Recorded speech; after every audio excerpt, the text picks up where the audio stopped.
रोहिणी आचार्य, जी हाँ, आरजेडी नेता लालू प्रसाद यादव की बेटी, जिन्होंने बकायदा किडनी दान करके अपने पिता के लिए एक बेटी के तौर पर फर्ज निभाया था, लेकिन अब ये बेटी नाराज चल रही।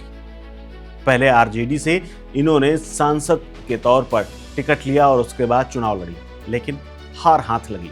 लेकिन अब ये बेटी पार्टी के कुछ नेताओं से नाराज बताई जा रही, क्योंकि जिस तरह से रोहिणी आचार्य ने एक पोस्ट किया है, पहले तो एक पोस्ट को शेयर किया, उसके बाद एक पोस्ट करते हुए ये कहा कि मुझे पार्टी से किसी पद या फिर किसी लाभ की कोई चिंता नहीं, मैंने बिना किसी स्वार्थ के अपने बेटी होने का फर्ज निभाया था। इसके अलावा एक इमोशनल पोस्ट भी उन्होंने शेयर की थी। लेकिन रोहिणी की इन तमाम पोस्टों के बाद इस बात का पता चलने लगा है कि पार्टी के अंदरूनी मामलों में खास तौर पर तेजस्वी यादव और संजय यादव को लेकर के पार्टी और परिवार में सब कुछ ठीक नहीं। हालांकि रोहिणी आचार्य ने कभी किसी का नाम नहीं लिया, सिर्फ एक फोटो में और एक तस्वीर के जरिए सारी गाथा लिखी जा रही।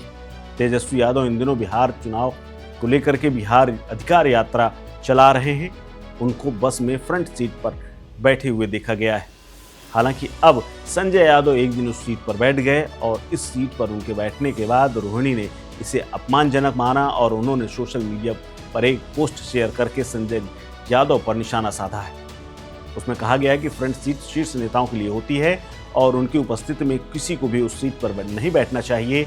ये पोस्ट आलोक कुमार की तरफ से लिखी गई थी, जिसे रोहिणी ने बिना किसी कमेंट के उसको शेयर कर दिया और अपनी नाराजगी संकेतों में बता दी। इसके अलावा रोहिणी की नाराजगी परिवार और पार्टी के प्रतिष्ठा से भी जुड़ी हुई। उन्होंने पहले तेज प्रताप यादव के निष्कासन पर भी बयान दिया था, जिसमें उन्होंने परिवार की मर्यादा और पिता लालू प्रसाद यादव के संघर्षों को प्राथमिकता देते हुए तेज प्रताप यादव के व्यवहार की आलोचना की थी। विश्लेषकों का मानना है कि रोहिणी और तेज प्रताप की नाराजगी से आरजेडी के भीतर मतभेद और गहरा हो गया है और पता चल रहा है कि पार्टी और परिवार में सब कुछ ठीक नहीं, जो पार्टी की एकता और छवि पर बुरा असर डालता हुआ नजर आ रहा है। हालांकि रोहिणी ने एक और सोशल मीडिया पोस्ट की, जिसको शेयर करते हुए उन्होंने बैकफुट पर आने की कोशिश की, जिसमें उन्होंने कहा कि समाज के वंचित वर्गों को आगे देखना सुखद है, लेकिन उनकी शुरुआती नाराजगी संजय यादव के बढ़ते प्रभाव और परिवार में उनकी स्थिति को लेकर थी। ये घटना लालू प्रसाद यादव परिवार के अंदरूनी तनाव और आरजेडी के संगठनात्मक एकता पर भी सवाल उठा रही। कुल मिलाकर के रोहिणी की नाराजगी संजय यादव के बढ़ते प्रभाव को देखते हुए मानी जा रही। तेजस्वी के साथ उनकी निकटता और परिवार की मर्यादा को लेकर के असंतोष की जो हालत है वो लगातार बढ़ती जा रही, जो आरजेडी के अंदरूनी और पारिवारिक तनाव को साफ तौर पर बाहर ला रही। आपको बता दें कि राबड़ी देवी ने भी जुलाई के महीने में कहा था कि परिवार में मतभेद की बात सच है, जब उन्होंने कहा था कि हर परिवार में विभाजन होता है, यानी बंटवारा होता है, और ये बंटवारे की बात उन्होंने तेज प्रताप यादव और अनुष्का यादव के कथित रिश्ते और ऐश्वर्या राय के साथ चल रहे तलाक विवाद को लेकर के दिया गया था।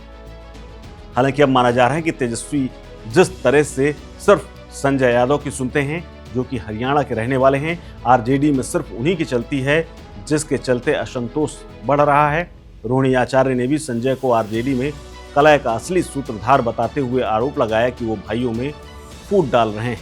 आपको बता दें कि इसी महीने तेजस्वी की अधिकार यात्रा के दौरान संजय की भूमिका पर सोशल मीडिया पर बहस भी छिड़ी, जहां जेडीयू सांसद आरपी मंडल ने कहा कि आरजेडी में आंतरिक कलह साफ दिखने लगी है, आने वाले दिनों में बड़ा उथल पुथल हो सकता है। यानी परिवार के अंदर जो कलह है उसकी भनक विपक्ष को भी लगी हुई है। तेज प्रताप यादव की समस्याओं, जैसे अखिलेश यादव से वीडियो कॉल और समाजवादी पार्टी पर के टिकट पर चुनाव लड़ने जैसी तमाम बातों को वो पहले ही उजागर कर चुके हैं। इसके अलावा दूसरी पार्टियों के साथ वो संपर्क में हैं। ऐसे में माना जा रहा है कि आने वाले समय में तेजस्वी यादव के लिए परिवार और पार्टी के बीच में मची हुई ये कलह भारी पड़ने वाली है, क्योंकि चुनाव सर पर है और आरजेडी के साथ साथ तेजस्वी यादव की भूमिका को लेकर के भी बड़ा एक अग्निपथ है, जिसको पार कर पाना आरजेडी और तेजस्वी की यादव के लिए इन परिस्थितियों में तो सब कुछ आसान नहीं लग रहा है। इस खबर को लेकर के आप क्या सोचते हैं, हमें कमेंट बॉक्स में कमेंट करके जरूर बताएं। नमस्कार। Subscribe to One India and never miss an update. Download the One India app now.